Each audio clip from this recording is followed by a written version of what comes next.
ఓం శ్రీకృష్ణాయ నమః. చైతన్య మహాభారతము మొదటి పర్వము, ఆది పర్వము, కాండవ వన దహనము. ఒకనాడు గ్రీష్మ తాపాన్ని భరించలేక అర్జునుడు శ్రీకృష్ణుతో కూడి జలక్రీడాసక్తితో యమునా నదికి వెళ్ళాడు. ఆ తర్వాత అక్కడికి సమీపంలో ఉన్న ఒక సుందర ప్రాంతానికి వెళ్ళి అక్కడ విశ్రాంతి తీసుకుంటూ తాము గతంలో సాగించిన యుద్ధ విషయాలను ముచ్చటించుకుంటూ ఉన్నారు. అక్కడికి ఒక బ్రాహ్మడు వచ్చాడు. అతని దేహకాంతి బంగారు వర్ణతో ఉంది. శిరోజాలు అగ్నివర్ణంతో మిలమిలలాడుతున్నాయి. పెద్ద మద్ది చెట్టులా కనిపించే అతని ముఖం వికసించిన పద్మంలా ఉంది. ఉదయభానులా వెలిగిపోతున్న అతనిని చూడగానే కృష్ణార్జునులు మర్యాద పూర్వకంగా లేచి నిలబడ్డారు. అయ్యా, నేను అధికంగా భుజించే బ్రాహ్మణుని, బ్రాహ్మణో బహుభోక్తాస్మి. ఈ రోజు మీరు నాకు భిక్షనిచ్చి తృప్తిపరుస్తారని ఆశిస్తున్నాను అన్నాడు. మీకు ఏ విధమైన భోజనం కావాలో చెబితే ఆ విధమైన ఆహారంతో మిమ్మల్ని తృప్తిపరుస్తాము అన్నారు కృష్ణార్జునులు.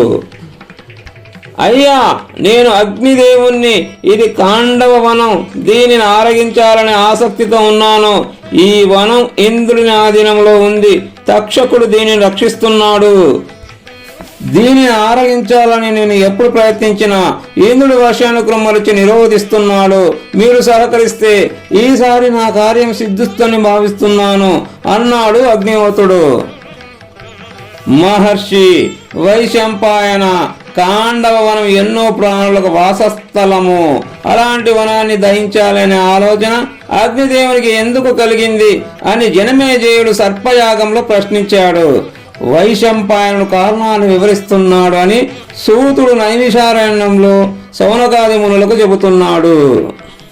పూర్వము శ్వేతకి అనే రాజు పరమేశ్వరుని అనుగ్రహాన్ని పొంది 12 సంవత్సరాలు యజ్ఞం చేశాడు.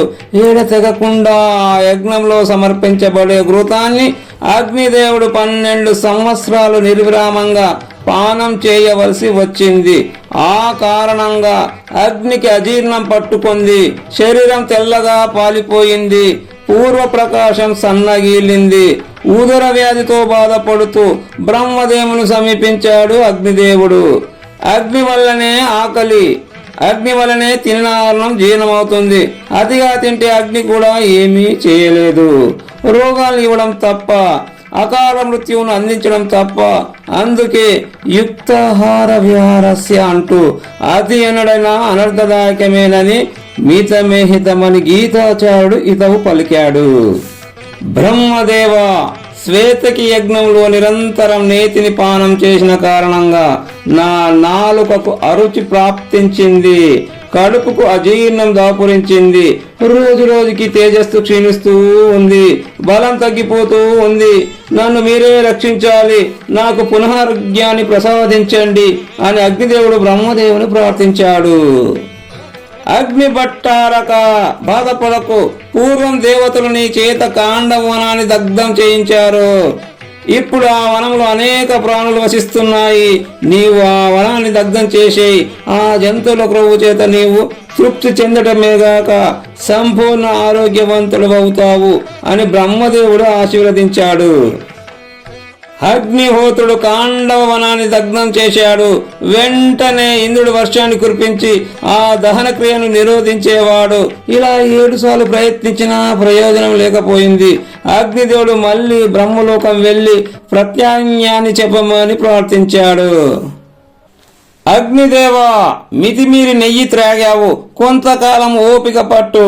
కృష్ణార్జునులు ఆవిర్భవిస్తారు. నీవు వారిని ఆశ్రయించు. వారు అవసరమైతే ఇంద్రుని కూడా ఎదిరించి నిన్ను కాపాడగలరు. సమయం కొరకు నీవు నిరీక్షించక తప్పదు అని బ్రహ్మదేవుడు నవ్వాడు అని జనమేజయునికి వైశంపాయనుడు చెప్పాడు. అతిగా తినే వాళ్ళను చూస్తే బ్రహ్మదేవునికి కూడా నవ్వు ఆగేలా లేదు. అగ్నిదేవుడు కృష్ణార్జునుల ముందు నిలబడి ఉన్నాడు. అవ్యవాహన, నీకు అభయమిస్తున్నాము. నీవు భీతి చెందనవసరం లేదు. నా వద్ద దివ్యమైన శస్త్రాస్త్రాలు ఎన్నో ఉన్నాయి. ఇంద్రుడు వచ్చినా నన్ను ఎదిరించలేడు. కానీ ప్రస్తుతం నా వద్ద అనువైన ధనస్సు లేదు. నా దగ్గరున్న ధనస్సు వేటకు పనికొస్తుంది. భయంకర సంగ్రామానికి సరిపోదు. శరపరంపరలు గుప్పించవలసిన అవసరం వస్తే నిలబడి వాటిని సంధించేందుకు రథము కూడా లేదు. అక్షయతూనీరాలను ధరించేందుకు రథము చాలా అవసరం. వాయువేగంతో రథాన్ని లాగే గుర్రాలు నా వద్ద లేవు. కృష్ణు వద్ద కూడా లేవు. యుద్ధ సాధనములు మీరు అనుగ్రహించగలిగితే మేము మా ప్రయత్నంతో మీ పని సాధ్యం చేస్తాము అన్నాడు అర్జునుడు. అగ్నిదేవుడు వరుణుని స్మరించాడు. వెంటనే వరుణుడు ప్రత్యక్షమయ్యాడు. అర్జునుడు కోరిన యుద్ధ సాధనములు ఇవ్వమని కోరాడు అగ్నిదేవుడు. జలాది దేవత అయిన వరుణు ధనుసులలో శ్రేష్టమైన గాంధీవమును, బాణములతో నిండిన 2 అక్షయతూనీరాలను, కపికేతనమైన దివ్యరథమును ప్రసాదించాడు. దానికి శ్రేష్టమైన గుర్రాలు పొంచబడి ఉన్నాయి. అశ్వాలు తెల్లని మేఘకాంతితో శోభిస్తున్నాయి. పూర్వం ఈ రథం ఎక్కే చంద్రుడు దానవులను సంవరించాడు. విశ్వకర్మ నిర్మించిన ఈ రథము శ్రేష్టమైనది. వరుణుడు అర్జునుడికి ప్రసాదించిన గాంధీవము బ్రహ్మ నిర్మితము. అగ్నిదేవుడు శ్రీకృష్ణునికి చక్రాయుధమును సమర్పించాడు. దానితో పాటు కౌమోదకి అనే గదను కూడా అర్పించాడు. అర్జునుడు రథమునెక్కి దివ్య గాంధీవమును ధరించాడు. అగ్ని పట్టారక, నేను గాంధీవమును ధరించి ఉన్నాను. శ్రీకృష్ణుడు చక్రధారి అయి ఉన్నాడు. ఈ ప్రపంచంలో మమ్మల్ని ఎదిరించేవారు లేరు. ఇంద్రుడు వచ్చినా చేయగలిగింది ఏది ఉండదు. కానిమ్ము, ఈ కాండవ వనాన్ని అన్ని వైపుల నుండి నీవు కాల్చుకుంటూ రా. హాయిగా తృప్తి చెందు. అవరోధం ఎదురైతే మేము ఇక్కడే ఉన్నాము అన్నాడు అర్జునుడు. అగ్నిదేవుడు దివ్య స్ఫూర్తిని పొంది సప్త జిహ్వాలతో కాండవనాన్ని అన్ని వైపుల నుండి దగ్ధం చేయడం ప్రారంభించాడు. మహాప్రలయాగ్ని వలె జ్వలించుచున్న అగ్నిశిఖలతో నిండిన కాండవవనం ప్రచండ భాను కిరణ తప్తమైన మేరు పర్వతంలా గోచరిస్తోంది. కృష్ణార్జునుల రథంలో కాండవ వనం చుట్టూ తిరుగుతూ అగ్నిని రక్షిస్తున్నారు. అందులోని ప్రాణులు ఎటూ పోకుండా నియమిస్తున్నారు. అలాత చక్రంలా వనం చుట్టూ తిరుగుతున్నారు. కాలిపోతున్న ప్రాణులు తమను తాము రక్షించుకోవాలని ఎగిరెగిరి పడుతున్నాయి. భరించలేని కొన్ని జంతువులు కళ్ళు పేలిపోతున్నాయి. కొన్ని పండ్లు కొరుకుతూ అగ్నికి ఆహుతి అవుతున్నాయి. జలాశయాలలోని నీళ్లు సలసల తాగుతున్నాయి. అందులో వసించే చేపలు, తాబేళ్లు కుత కుత ఉడికిపోతున్నాయి. పక్షి జాతి ప్రాణులు కొన్ని పైకి ఎగురుతూ ఉంటే అర్జునుడు విడిచే బాణాలు తగిలి రెక్కలు విరిగి తిరిగి అగ్నిలో పడుతున్నాయి. ప్రాణాలు విడిచే ముందు జంతువులు చేస్తున్న ఆహాకారాలు, అరుపులు మిన్ను ముట్టుతున్నాయి. దేవేంద్రుడికి విషయం తెలియగానే రథారూఢుడై మరికొందరు దేవతల వెంట రాగా బయలుదేరి వచ్చాడు. ఇంద్రుడు కాండవవన సమీపానికి వచ్చాడు. ఆకాశం మేఘావృతమైంది. కుండపోతగా వర్షం కురడం ఆరంభమైంది. అయినా కాండవవనంలో రగులుతున్న ప్రళయాగ్నిలో వర్షజలం ఇంకిపోతూ ఉంది. అది చూచి ఇంద్రుడు క్రుద్ధుడయ్యాడు. ఉరుములు మెరుపులతో ఆకాశం దద్దరిల్లింది. ప్రళయ మేఘాలు వర్షించసాగాయి. ప్రళయాగ్ని మేఘాలు ఏకమయ్యేసరికి అంతరిక్షం ధూమంతో నిండిపోయింది. ఉరుములతో మెరుపులతో ఆకాశం దద్దరిల్లుతోంది. పైనుండి కురిసే వర్షధారను క్రింది నుండి అసదాలతో నిరోధిస్తున్నాడు అర్జునుడు.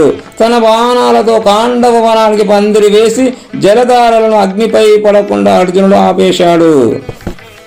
ఆ తర్వాత ఇంద్రార్జునులకు యుద్ధం మొదలైంది. ఇంద్రుడు భయంకరమైన ఐంద్రాస్త్రాన్ని ప్రయోగించాడు. దానిని అర్జునుడు వాయువ్యాస్త్రంతో నిరోధించాడు. చివరగా ఇంద్రుడు రాళ్ల వర్షం కురిపించాడు. దానిని కూడా భగ్నం చేశాడు అర్జునుడు. ఒక పర్వత శిఖరాన్ని అర్జునుడిపై ఇంద్రుడు విసరగా బాణంతో దానిని ముక్కలు చేశాడు అర్జునుడు. ఇంద్రుడు వెనుతిరిగి వెళ్ళాడు.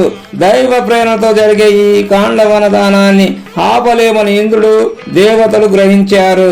కృష్ణార్జునుల సహకారంతో కాండవ వనాన్ని దగ్ధం చేసి అగ్నిదేవుడు తృప్తి చెందాడు. ఈ కాండవ వన దహనము 15 రోజులు జరిగింది. ఈ దహనములో అర్జునుని శరణు వేడ మయుడు తక్షక పుత్రుడైన అశ్వసేనుడు శారంగకములను 4 పక్షులు మాత్రమే దహింపబడకుండా మిగిలాయి అని వైశంపాయనుడు చెప్పగానే ఆ 4 పక్షులు ఎందుకు దహింపబడలేదు అని జనమేజయుడు ప్రశ్నించాడు. వైశంపాయనుడు సమాధానము చెబుతున్నాడు.